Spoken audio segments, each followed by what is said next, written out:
business owners and founders, as they evolve, their business should also evolve. And that oftentimes means the purpose and vision of the business may also change and evolve too.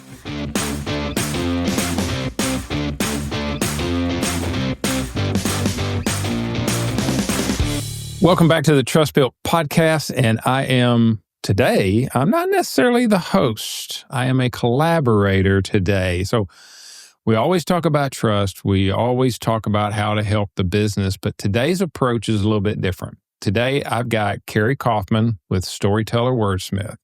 I'll give you a little bit of insight. Cari and her team do all of my marketing. They're the ones that put on this podcast. They're the ones that help me find my way. And they do the one thing that I love to do best. They help me be a better storyteller. So today, Cari is a collaborator, not necessarily a guest. Okay. Right? Yeah. That's our approach, isn't it? That's our approach. I take it. Where this started is Cari, and we had this conversation a week or two ago. Yeah, I think it was a week ago. We had this conversation, and we kind of rabbit holed. I use that word quite a bit on the podcast, but we kind of went down a path of shared experiences and the way we see the same problem through different lenses. Mm-hmm. And it was a really interesting conversation. And I was so glad that you were like, can we talk about this on the podcast? Because it was really interesting for me to connect with you on that level and say, oh my gosh, this is the same problem from a different angle, but it shows up in the same way. Like someone comes to us looking for help because they don't know what to do with their business. They don't know how to get it from its here in this one little section, and they don't know how to move it to the next phase. And what we came to was kind of the same problem drives both of those conversations is, maybe you're not connected to your vision or your purpose. Like, let's talk about that. Yeah, I think purpose was the one trigger. That was the word that pivoted the conversation. Mm-hmm. We went down a different paths, but it started with purpose. And if I remember right, you had mentioned if the business owner changes and the business doesn't, what does that mean? What does that look like? I think that's when we got excited and eyebrows raised and we're like, oh. That's right. And we were on the call another 30 minutes. Yep. That's exactly right. I ran out of coffee. It was so long. And I was at a coffee shop, so that's always a bad thing. But yeah, I think that was definitely a place where we're seeing it more and more the more we work with established businesses. Because we do a lot of work with brand new brands, people who are coming to us and saying, I don't have anything and I want to do X, right? So we do a lot of branding from the ground up work. But more and more we're seeing established businesses that have been in place 10, 15 years that are really successful in what they do. But the business owner is coming to us saying, I don't know what we do anymore. Like, it doesn't feel right. I want to do something else. I want to do something a little bit shifted this direction, but, I don't know how to get there from here. And they've done so much work around being this brand. Now they feel trapped by the brand itself. And I think that was where we kind of turned the corner, because it's very apparent in our business right now that business owners and founders, as they evolve, their business should also evolve. And that oftentimes means the purpose and vision of the business may also change and evolve too. Yeah, there's, I'll share a personal story with everybody, and then there's some that are client related, right? Won't mention names or businesses, but with my own personal journey, back in 2000, when I opened my first business up, it was purely retail. Within 3 years, I found myself doing a little bit of catering, which is non-retail. And over by 2008, I had gotten rid of all of retail and went to 100% catering. And then the catering I did evolved over the next 12 years. And what's common amongst that and other business owners is what was changing were my personal needs. Mm-hmm. And not necessarily me as Alan Bennett as an individual. We had small kids. My wife was working 12 to 14-hour days. We had a newborn and a 3-year-old, right? So we had these babies. One was still in diapers. When I started the business, we didn't have either kid. So by 2003, we had one. And by 2005, we had two. And by 2008, I'd gotten out of what I was doing because the business no longer jived with the way I needed to live my life. Right. Something needed to change. And I didn't want to go back into the corporate world, right? That was not an option. It's like, how do I, and so my vision of what I needed and the purpose that I served about being an entrepreneur and being a dad and being a husband, it was a struggle. I mean, somebody had to fall on the sword, right, in a certain way, and I had to reconnect. So the one thing I could change, I couldn't change the kids. I didn't want to change the wife, by the way, thank goodness. And I didn't want to go back into corporate. I wanted to stay an entrepreneur. So the only thing that in my mind, the only option was to pivot and create, still stay in the food business, but maybe do it a different way. And that's my personal journey is something had to change. And I wanted to preserve the family side. I love that you bring in that it was not necessarily something in the business that needed to change. The business was fine. It was successful. It was doing its thing. But it was, I mean, the whole reason we become business owners, I mean, I don't think anybody starts their own business because they don't want freedom. Most of us are looking for, like, I want to be my own boss. I want to do this. Most of us are driven by something we've seen, something that really pissed us off about the way somebody else did it. We know we can do it better, so we're going to go build it ourselves, right? Which might or might not be, I mean, that would be a question for your wife, whether or not that's a healthy dynamic to go into business with. But yeah, I think oftentimes it is something in our personal lives, and our business is something we have control over. So we could shift it, right? Versus continuing to do the same thing and maybe being destructive in our own personal lives too. So I love that you bring that in there, because I think so many people compartmentalize this is business and this is life. And the truth is, I think it's probably true for any person, any working person, is there is no work-life balance isn't a thing. I don't believe it's a thing. I think you can find harmony between the two, which isn't the same thing as balance. But like, you're a same person. You're one person. So you can't split these things into two halves. You can't bifurcate yourself and exist in two little boxes by themselves. Like one will always bleed over into the other. And I think that's okay. But especially as business owners, like we're definitely driven by like our personal lives. Like it's something that comes into play a lot. So I think it's a really good and smart thing to identify, hey, like as a business owner, your personal life does affect your business, whether you want it to or not. There are ways to mitigate that, obviously, but like it's something that should have some play and say in the direction you take your business over time.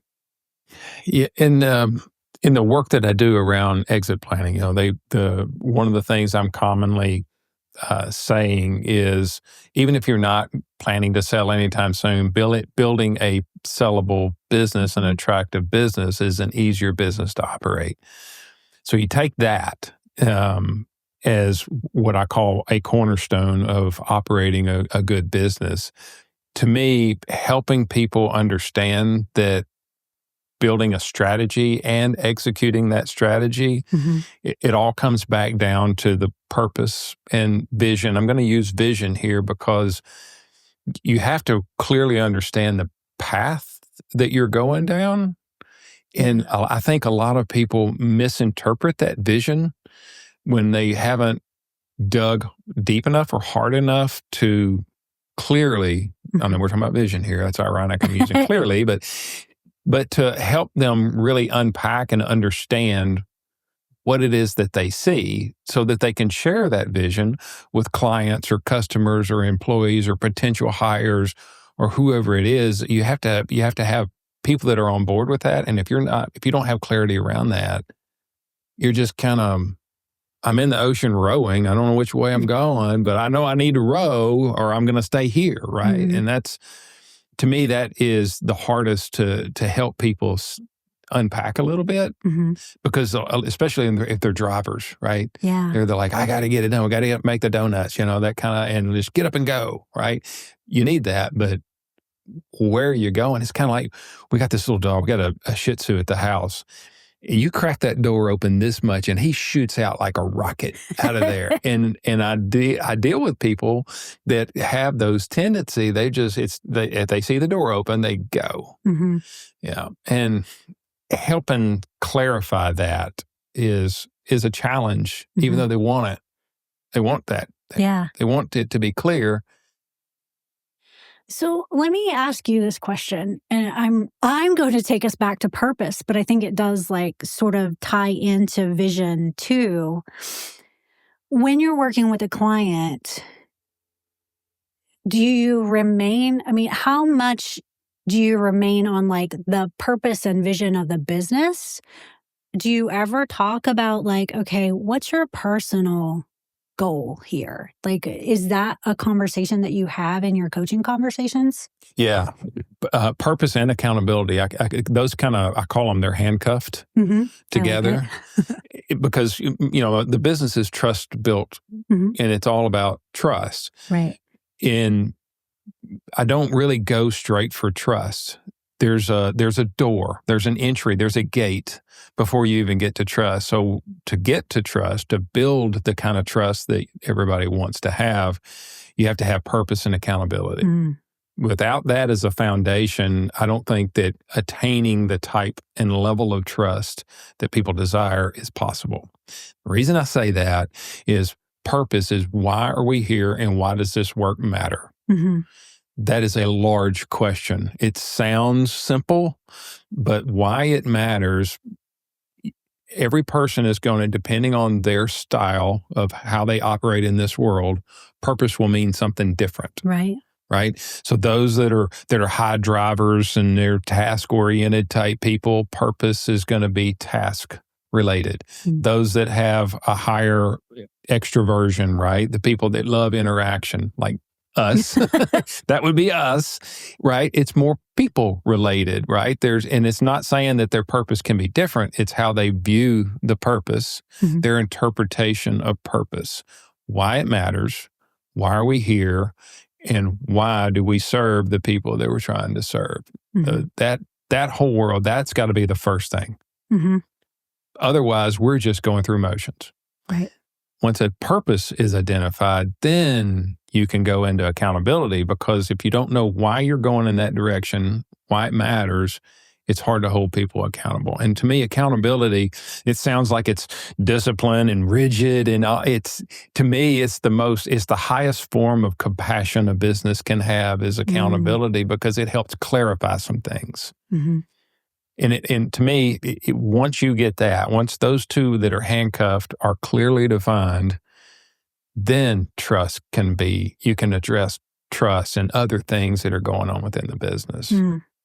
Yeah, I think that is, from a marketing perspective, we always love clients that have gone through business coaching or that have worked with a business coach, because they have a lot of those questions answered. They've done a lot of that work. And it's so interesting. People always remark, well, Cari, like, I feel like I've been through business therapy. Well, I'm not a therapist, but I am a certified coach. So technically you have been through a little bit of coaching, like it's a whole thing. But like, I think it's so easy for people to get wrapped up in my business makes this widget. And that's this widget I sell to these people, and I sell to these people so I can make more widgets for these other people. Instead of saying, no, I make this widget because dadgummit, when I was, this is a great story. And I don't remember the name of the lady. I heard it on How I Built This, right?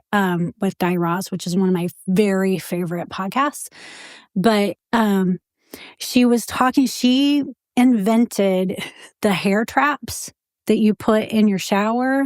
They're just like these little silicone cup things that catch hair. I've seen that. For those of us, I don't have that problem. Right. But for those of us girls who annoy the crap out of our husbands with giant hairballs after we shower, like it's an important part of maintaining a healthy marriage that we have this little hair cup that I can dump out every time I take a shower or whatever.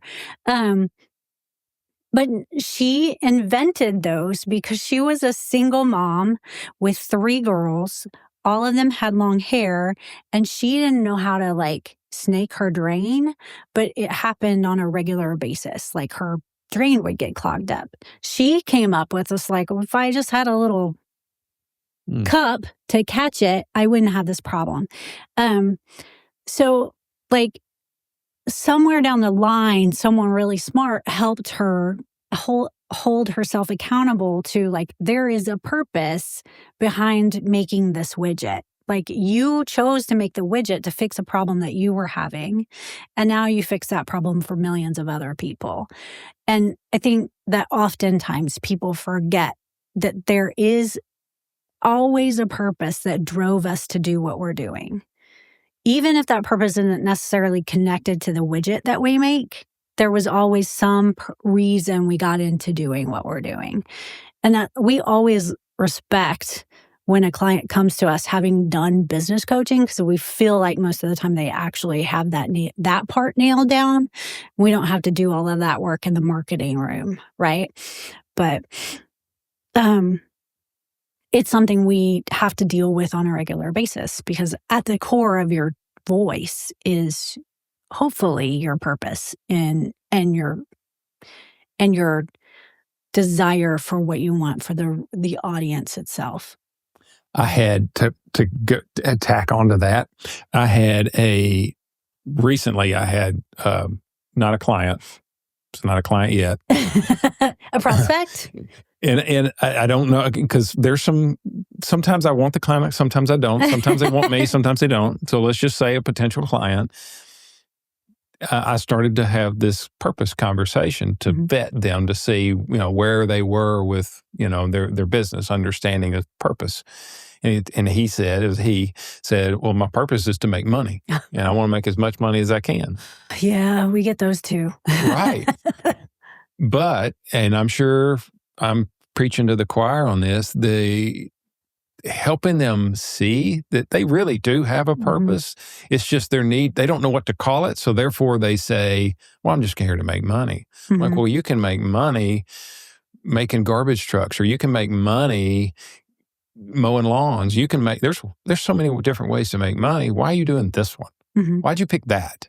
And then helping them unpack that, because there's especially with certain type of people, it's like, well, all I want to do is make some money. And as soon as I sell this one, I'm going to do something else. I'm going to make money. I'm like, you're making those decisions without considering money, but they don't, until they unpack that, which is purpose. And sometimes it's a long conversation to get them there, right? And in some ways, a very annoying conversation. Like,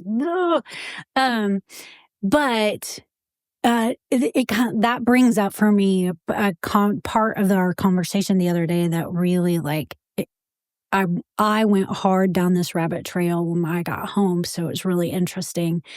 In that, also, we get a lot of people who their answer is, yeah, I want to make money and I'm good at this thing, so I'm going to do this thing, right? Like, I want to make money and I'm good with computers, so I'm going to be a web developer.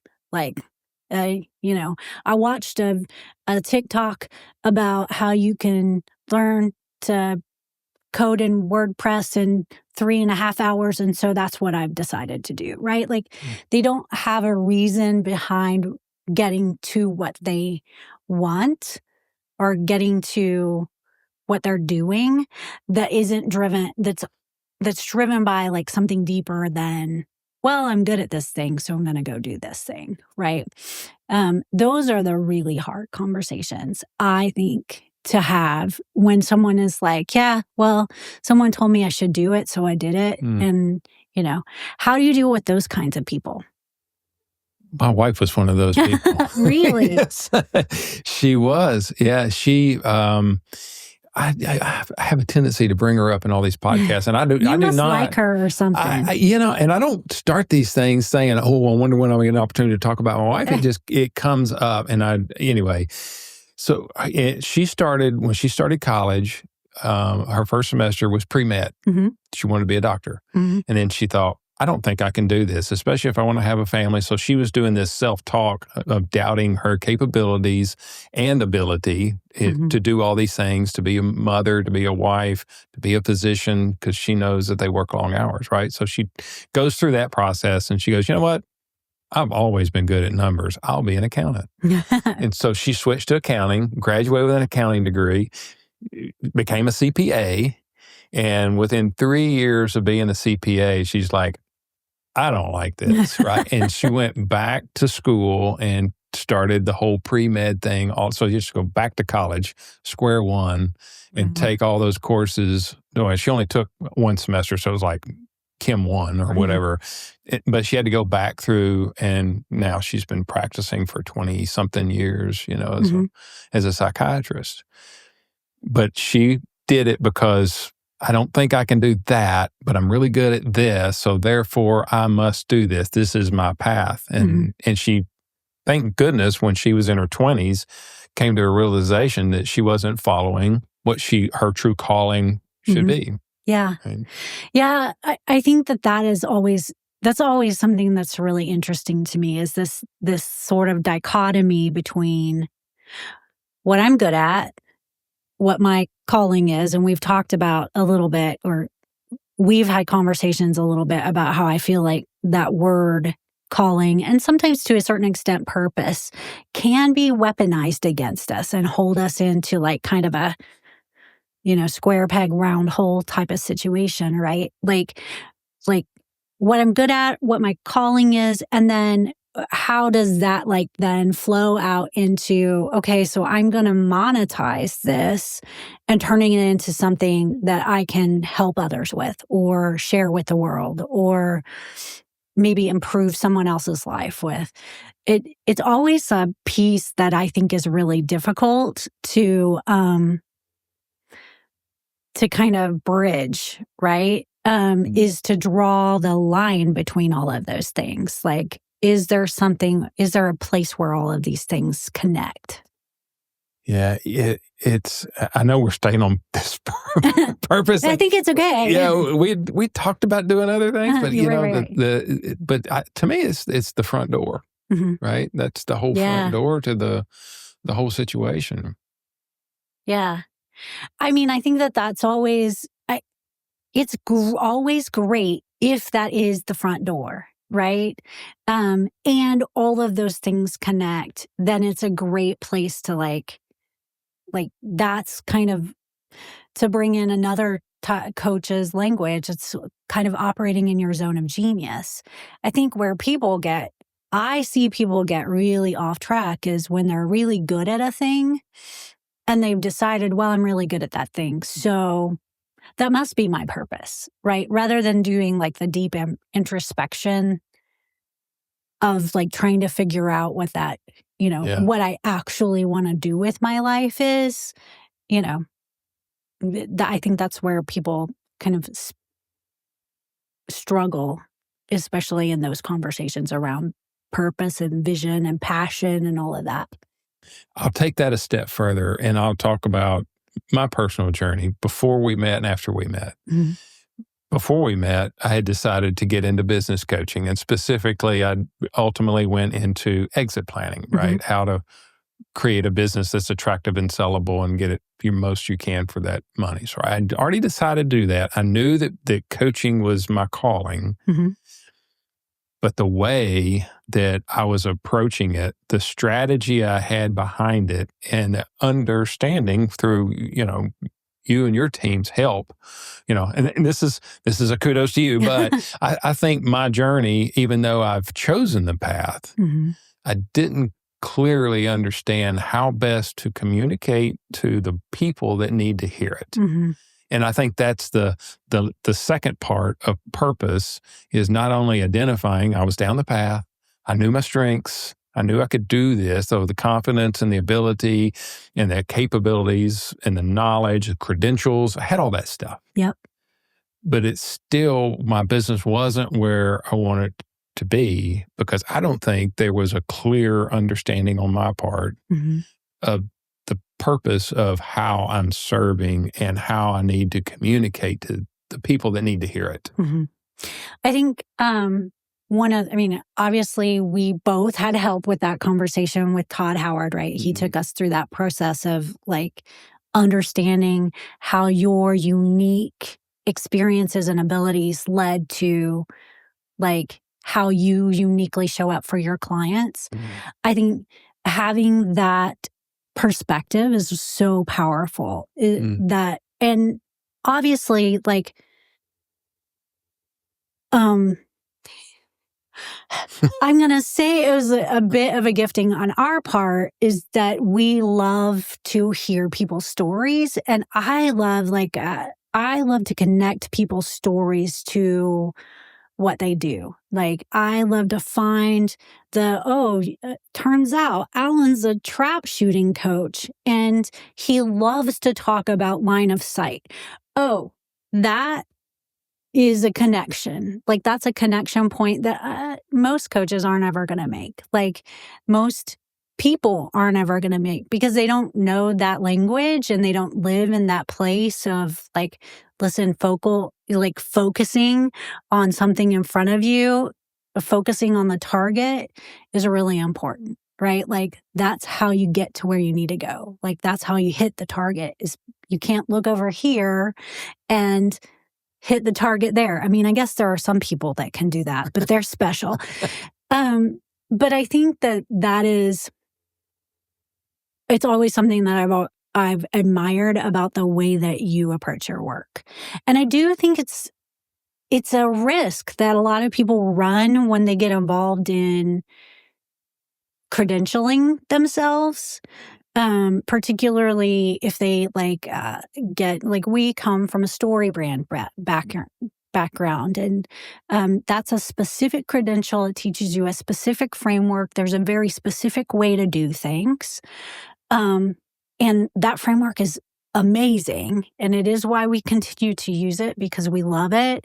But you can pigeonhole yourself into that credential and then not realize that credential actually doesn't allow you to connect to your personal purpose or your personal experiences. And I think that's what we helped you do, was to like look past, here are all of the tools that you have in your toolbox to do things, but here are all the stories and the abilities and the unique experiences that you generate that can actually connect to those tools. And then, market them, because that's important.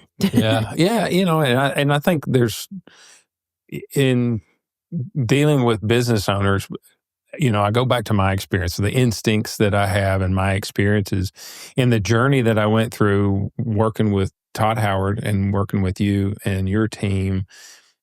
That journey for me it helps me do my job better, Mm-hmm.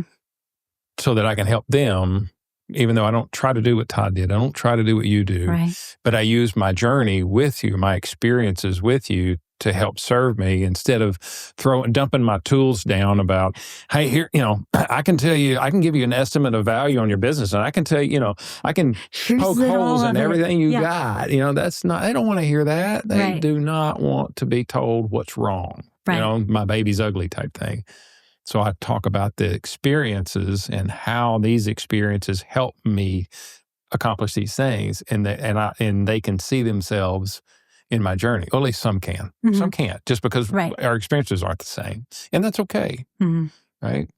Yeah, and I think that watching you embrace that, who you actually are, not that you weren't Alan beforehand, but watching you really kind of settle into that, that's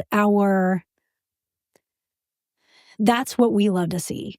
When we create a voice and a packaging of marketing materials, a brand, a look, a feel that you can inhabit, and what the magic that happens there is you stop second guessing yourself. That my favorite thing is your 5-minute gut check. It's always super great. It's always super Allen coded. It's talking about nonverbal communication and talking about how I never even thought that Yes Chef and the thumbs up that you get from the chicken. I never thought about how that's. I thought about it as being special jargon, but I never thought about it as being this really intricate coded system that people in really high functioning kitchens use, right? And you wrote about it in your last article, which, by the way, LinkedIn article, 5-minute gut check. You should like it. Thank you. But I think it's really great to see you step into that. That's when we get really excited, is when a client of ours fully embraces their brand and it allows them to be more themselves. That's the magic that we like to perform. Yeah. You let me write about Jimmy Buffett. I know. And it was great. How bad can that be? It's what? Yeah, it's so great. Yeah. And for those that are listening, I'm going to give some flattery here. Oh, okay. But this is a trusted relationship, right? Yeah.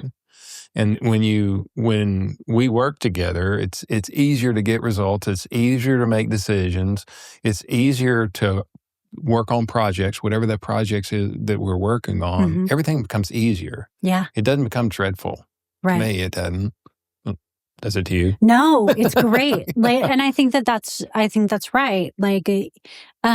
Because of the trust that we've developed, I feel like I have an instinctual knowing of things that you're going to like and things that you're not. We have people that pitch us stuff for you all the time that I'm like, that's not no. Oh, yes, that. So I think that has helped us definitely create things. And I always love having conversations with you because stuff like this happens where I'm like, oh, yeah.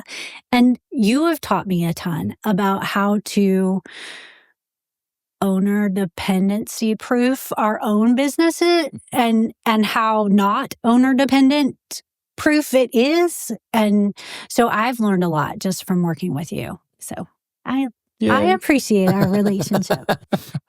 That's what, whether there's a person out there, a business out there that's their relationship with their suppliers, let's just call that, I think a lot of business owners miss the value that someone that they hire, whether they're buying their products to then make it into something else, or they're using their services. It can be an accountant, it can be attorneys, it can be whatever it is. Mm-hmm.